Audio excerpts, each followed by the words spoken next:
If you touch government property, statues, monuments of any kind, you will serve 10 years with no probation, no early getting out. You go to jail for 10 years. Very simple. It was beautifully stated. They ought to release the J6 hostages. That's what they are, is hostages. They've been treated terribly. We're trying to get compliance, but this is now effectively a riot. To work with the people to treat those unbelievable patriots, and they were unbelievable patriots and are. Breach of the Capitol to the upper levels. We will give them pardons because they are being treated so unfairly.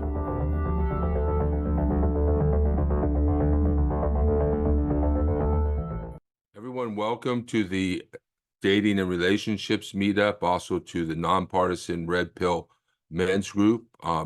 Today, we're going to be talking about monogamy, and particularly monogamy in a post-feminist world. I put in a modern world, but really we're talking about a post-feminist world and how to get to monogamy. We're doing a book study on Rollo Tomasi's book, The Rational Male, and I will put the text up on the screen, and then we will go ahead and read it together.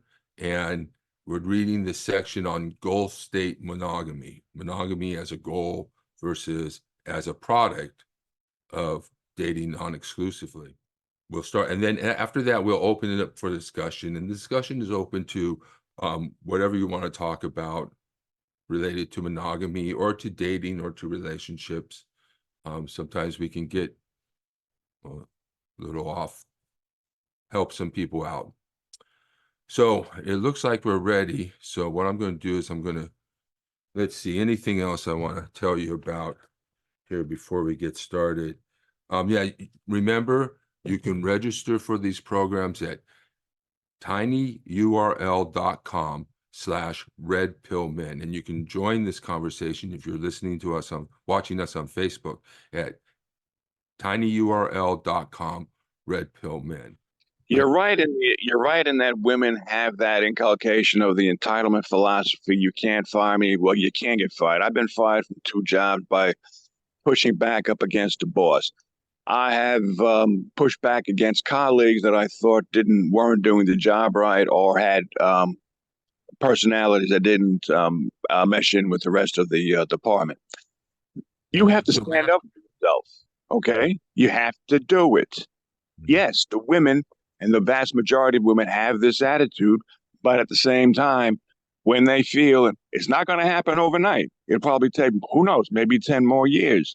But at the same time, men, it's upon us to change. And when we change, they will change. But if you ask them now or try to negotiate with them or try to reason with the women about changing, as you're saying, it's already ingrained in them. Why should they give up their power? Right. And that's one of the things that I would say is that women had a movement, a feminist movement. I mean, men had no motivation to change the way they were, but by starting a political movement, the women have effected that change on men, and men have changed. And one would think that women need to realize that they need to change too, because 1950 styles relationships are not what feminism is about. Feminism was a reaction against 1950 style relationships, with Betty Friedan's book, The Feminine Mystique, which talked about how dissatisfied women were in traditional stay-at-home type of relationships. Women with talent, women with abilities, were dissatisfied in that situation. Now, so we can, by changing ourselves, we can affect some change. But I think, Matthew, you've got a point, that women are not young women, and we're talking about the beautiful women, because I think a lot of women will pay. There's not a problem with a lot of women paying. They will pay maybe for a beautiful guy. One of you guys pointed that out. For a handsome man, they'll go ahead and pay. And they will pay for a male stripper to suck his penis, to even to have sex with him. They will pay for those guys, right? The problem is not so much that they believe they're equal, it's that they believe they're superior. Hmm. The relationships are not equal. We know that. Men die in war. You know, I'm trying to say at least, let's start with equality. But we know, well, oh no. And feminism is not about equality. Feminism is about pursuing women's interests. So it's imperative that we men stand up and also pursue our interests, as I said, particularly in our relationships with women, because they're not seeking equality, they're pursuing their interest. And they believe they're superior. You know, they see us as puppy dogs, When sex you, addicts. yeah. I mean, that's a rationalization. When you talk about feminism, I want to make a distinction between the Betty Friedan feminism, because when she wrote the Feminine Mystique, she did advocate for women getting out of the home in order for them to work, but she did not demean men or nor blame men in her book about the condition. She said there was a patriarchy, but she didn't blame men. The fourth wave feminism, they blame men going all the way back to the 16th century. They blame men for everything, for their monthly uh, periods, for everything. And men absorb it. Yeah, Okay. that's right. That's right. Men do not stand up for themselves in those situations.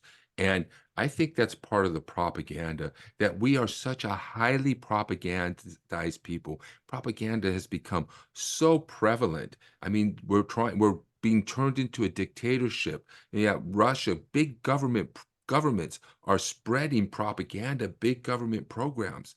You know, these are really high level things that are being distributed to us. And the negativity towards men in some of these ads and some of this propaganda is really hate speech. It's misandry, which is hatred of men. So they're not just, it's not that they think they're equal. It's in their mind, they believe they're superior. Yeah, but Rich, I mean, at a certain and I hear this, I hear what you guys are saying about, oh, women are gonna be single and they're gonna learn their lesson. I think a lot of that is cope. Like, it doesn't matter. There's always gonna be some women who don't want you. Like, just understand that, right? And we have to keep in mind that we're not in the 1950s. Like, it doesn't matter how much money you make. They're not gonna just get with an ugly guy with money because they have their own money, right? They have their own money, which means that you should put your wallet away and lead with your masculinity, lead with other things that look at that woman that you guys are talking about, who's a pretty woman on TikTok or whatever. She's crying about where all the good guys are. She got that way by using dating apps. She would swipe right on maybe like 1% of men that she thought were physically attractive. And now those men don't need her because they'd be dating down by getting with her and giving her a rock solid monogamous relationship. They don't need her. She needs them. So that is literally the playbook that a lot of women are using. The average woman doesn't want the average guy. So in that situation, you just have to spot who these women are up front and not waste time on them.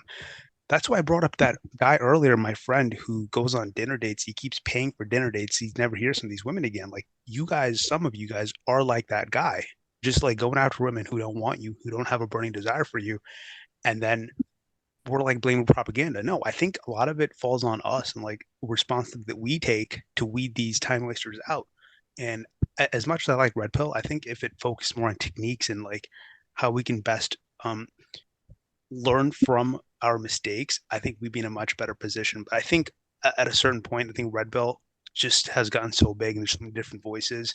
There's a lot of idiots that have gotten to the Red Pill space and like for and steering it the wrong direction for nefarious purposes. But I think if we just got back to like how to preserve our masculine essence and put forth our best features, put away our wallets, lead with masculinity, I think we'd have a lot better luck in the dating market as well. I think that's a very good point.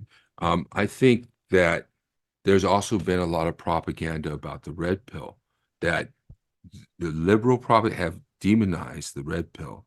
And I do think it's become way too broad. It's been used for describe a bunch of stuff away from what it was originally, which was examining it was about women's behavior and how we can have a better relationship with women. And I think that's part of what we're doing here, trying to have those techniques, have this discussion, try and figure this stuff out. And I kind of feel though that there are a lot of women out there who will pay, who will go out with you, but they're not the attractive ones. You know, the pretty ones, the 7s, 8s, 9s, and 10s. And I know you said 7, you know, I might be happy with a 7. Why should I settle for 6, 5, or 4? If I can't get the woman I want, you know, I'm just not going to commit to anybody. I mean, the women themselves, they will just stop, retire from the business of relationships if they don't get what they want. And I think it's true that women are just choosing the top men. And part of the thing is that some of these other women, you know, like I have sex with women that want to take me out and pay for me, and I have a diverse sexual palette.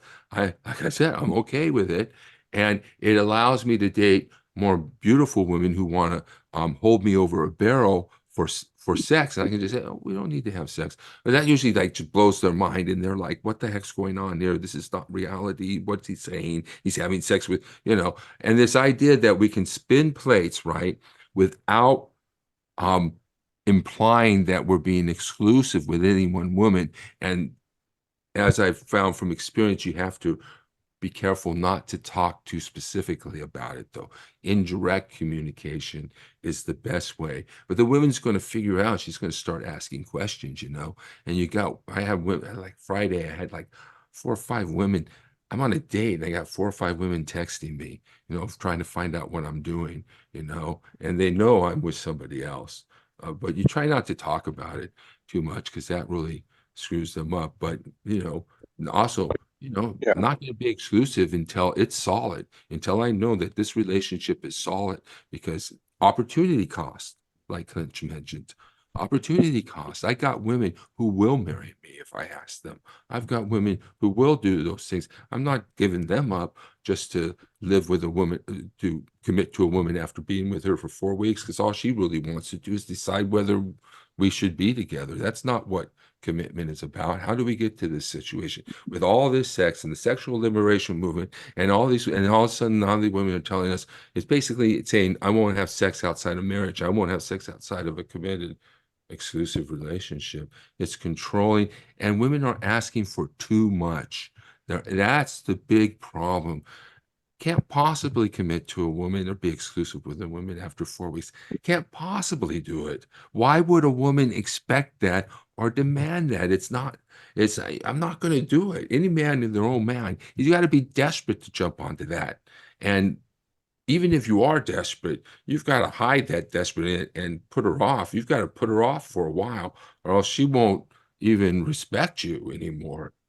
So, yeah. Why do the rich marry 2, 3, or 4 times? Because they want a monogamous relationship. They can afford it, but they're willing to risk their assets. What about Bezos and who's the other billionaire? Oh, Gates. Billions of dollars? There isn't a woman on this planet who's worth $100 million in a divorce. Yet these women are getting billions of dollars in divorce because the love is gone. No, not worth it. Okay? You have to protect your assets. And the point that I'm getting to, and I've already stated, is that men want intimacy and want to trust the women.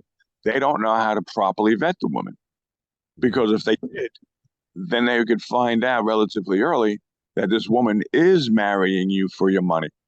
I made the distinction the other day when I was talking to some of my friends. I was saying to them, a woman can genuinely love you, and that love can be strong, like a solar flare, strong, but it's still fragile.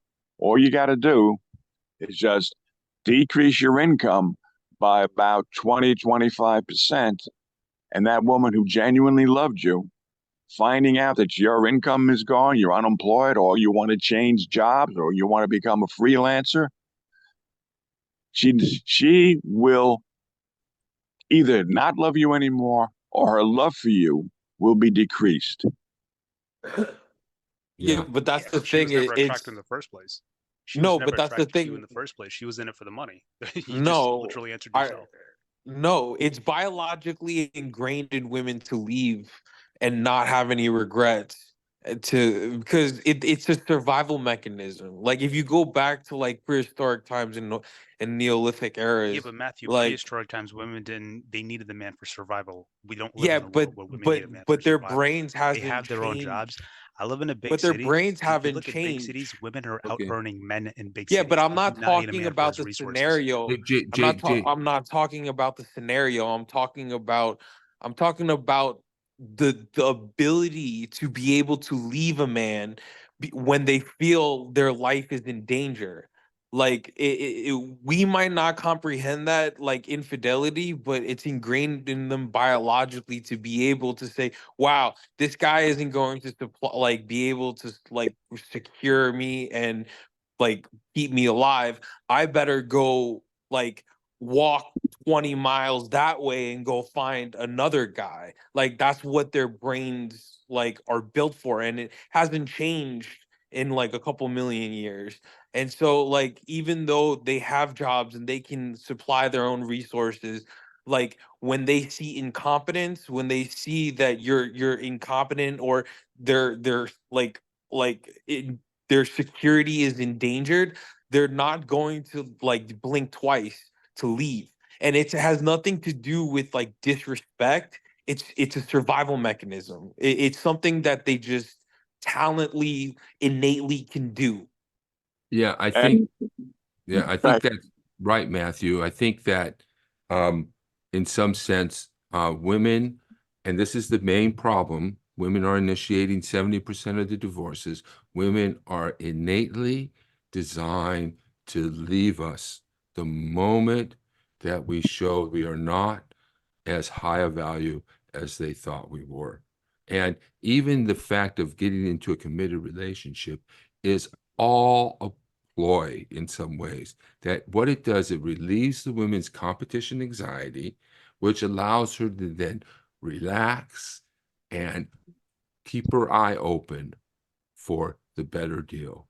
And she's got this guy locked down, or to some degree, he's locked down.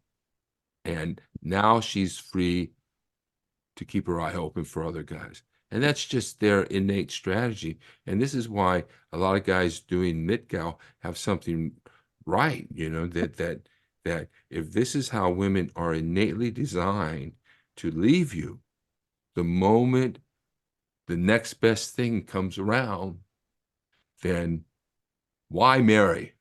Why?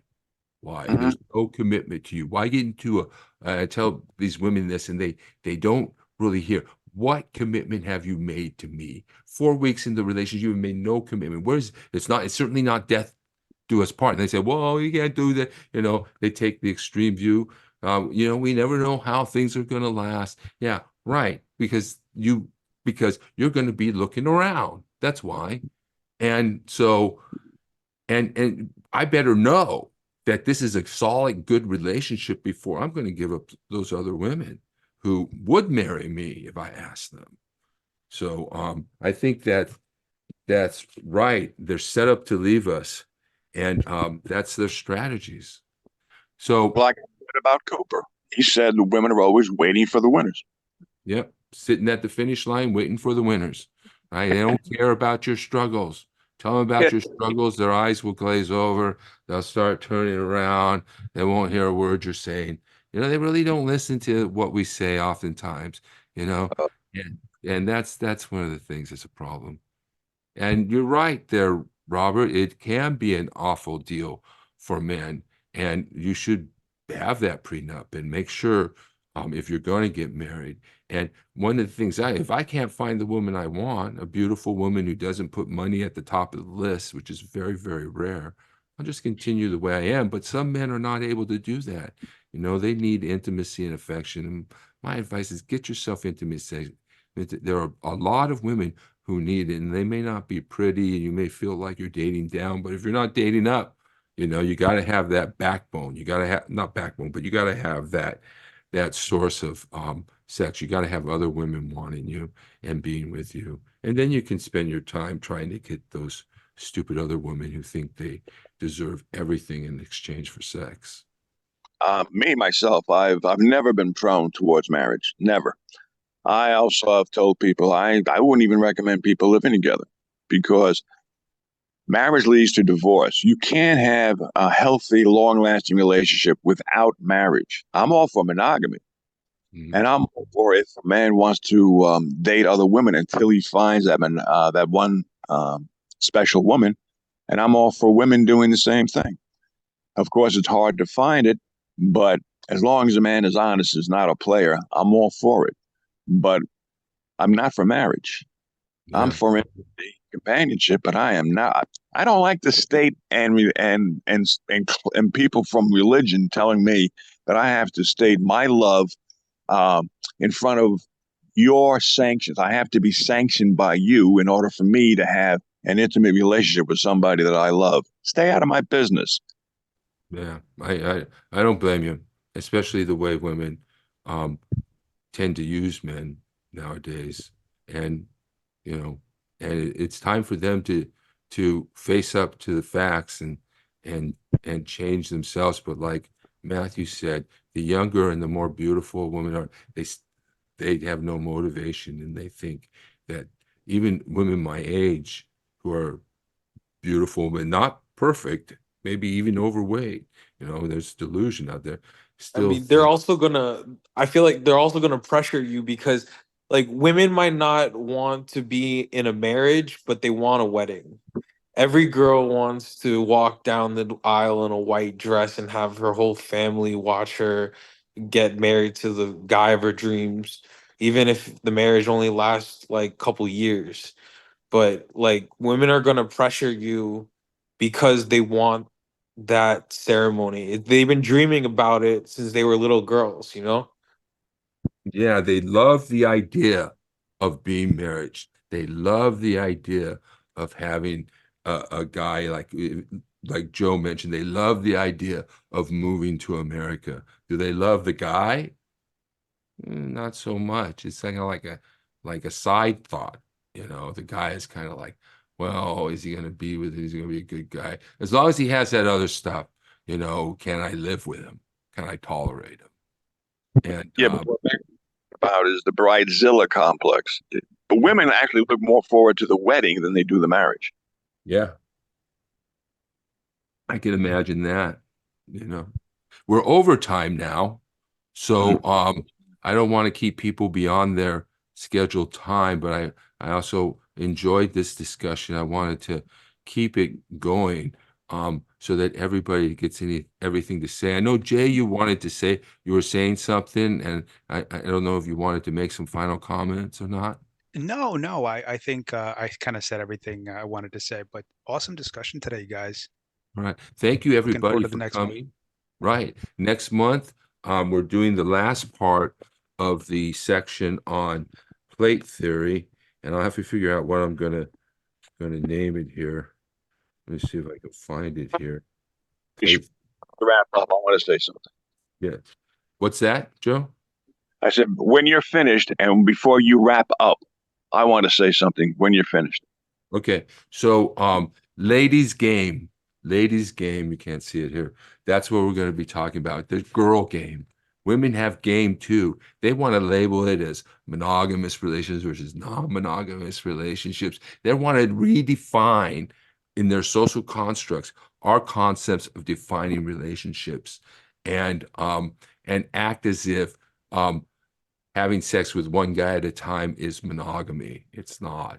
Serial monogamy is not monogamy. But anyway, ladies' game, register for that at tinyurl.com/redpillmen and look for our recordings and subscribe. It would be great if you guys would subscribe to the YouTube page, the Nonpartisan Red Pill Men's Group YouTube page, and also share and like, and also on Facebook.